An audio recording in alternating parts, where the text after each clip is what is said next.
دروغ هم په نامه د خدای چې ډېر زیات بخښونکی مهربانه دی. دا پیغام د ټولو پښتنو لپاره او خصوصا د پی ټي آی د ځوانانو لپاره.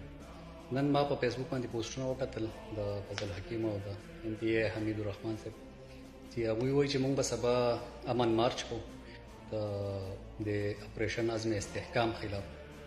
دلته کې یو څو سوالونه دي او یو څو تجویزونه دي.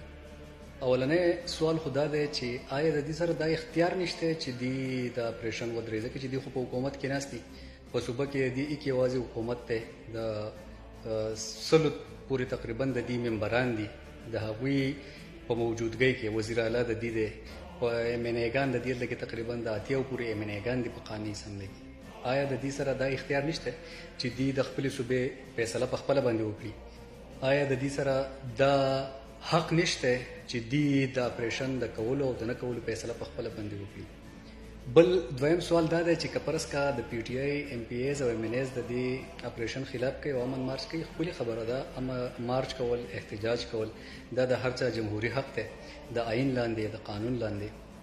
خو سوال دا دی چې کله په حکومتي کرسو باندې یو سړی ناسي، د ریاست برخه یي، د ریاست ادارې د هغه لاندې، پولیس د هغه لاندې، جوډیشري دا د هغه لاندې، ډیپټي کمشنر دا د هغه لاندې، هغوی د چا خلاف احتجاج کول غواړي؟ د چا خلاف هغوی راوتل غواړي؟ هغه څوک دي چې د دې نه اختیار اخیستی دی او د دې سره اختیار نشته؟ زما یو څو تجاویز دي د هغوی دپاره او پکار ده چې د پی ټي آی ځوانان که واقعي هغې دې خاورې سره مخلص وي او هغوی د دې خاورې د بقا دپاره او د دې خاورې د امن دپاره مبارزه کوي، سیاست کوي، نو پکار ده چې هغه دې ممبرانو نه تپوس وکړي. اولنی سوال خو دا دی، اولنی تجویز خو دا دی چې تاسو پکار ده چې په صوبایي اسمبلۍ کې یو قرارداد پیش کړئ او هغه د صوبایي اسمبلۍ نه پاس کړئ. دا ستاسو سره آئیني لاره ده، قانوني لاره ده. هغه قرارداد پاس کړئ چې مونږ اپریشن نه منو، مونږ د دې اپریشن مخالفت کوو، مونږ په دې خاوره باندې اپریشن نه غواړو. دویم، قومي اسمبلۍ کې چې ستاسو کوم اتیا ایم ان ایګان دي، هغه اتیا واړه ایم ان ایګان دي، هلته کې قرارداد پیش کړي. نو هلته کې که څوک د هغې خلاف ځي، هغه به هم ولس ته ښکاره شي، هغه به هم پته ولګي چې څوک د دې خلاف دي، څوک د دې اپریشن په حق کې دي او څوک یې خلاف دي. نو دغه خو نه کوئ او راځئ احتجاج کوئ. نو چې ستاسو سره اختیار نشته، تاسو سره کنټرول نشته، نو تاسو په دې صوبه کې پکار دی اخري اپشن خو دا دی چې تاسو دغه وکړئ، استعفا ورکړئ، بیا د دې کرسو د دې منصبونو نه استعفا ورکړئ، د دې وزارتونو نه استعفا ورکړئ، د دې کرسو نه استعفا ورکړئ، بیا راشئ او دلته کې د ولس سره په میدان باندې ودرېږئ او ولس سره دلته کې د امن خبره وکړئ.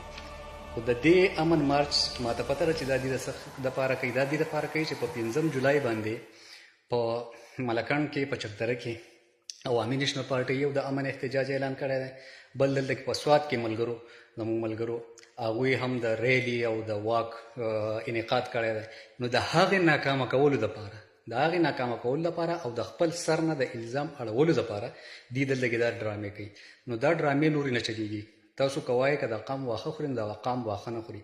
دلته کې د قام په دې خبرو باندې پوهېږي، دا ستاسو نه دا سوالونه کوي او تاسو د دې نماینده کسان یې په دغه اسمبلۍ کې ناست. پکار دی چې ستاسو دا تپوس کوي. د ټول نه اهم خبره د بریسټر صاحب خو وایي چې اپریشن به په هر حال باندې کېږي.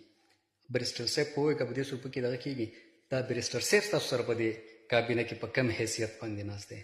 که تاسو خامخا مخلص یئ، لاول خو دا سړی لرکئ، ځکه چې دی خو د اپریشن د ټول نه مخامخ حمایت کوي. ډېره زیاته مننه. د پی ټي آی ځوانان دې په دې خبرو باندې غور وکړي.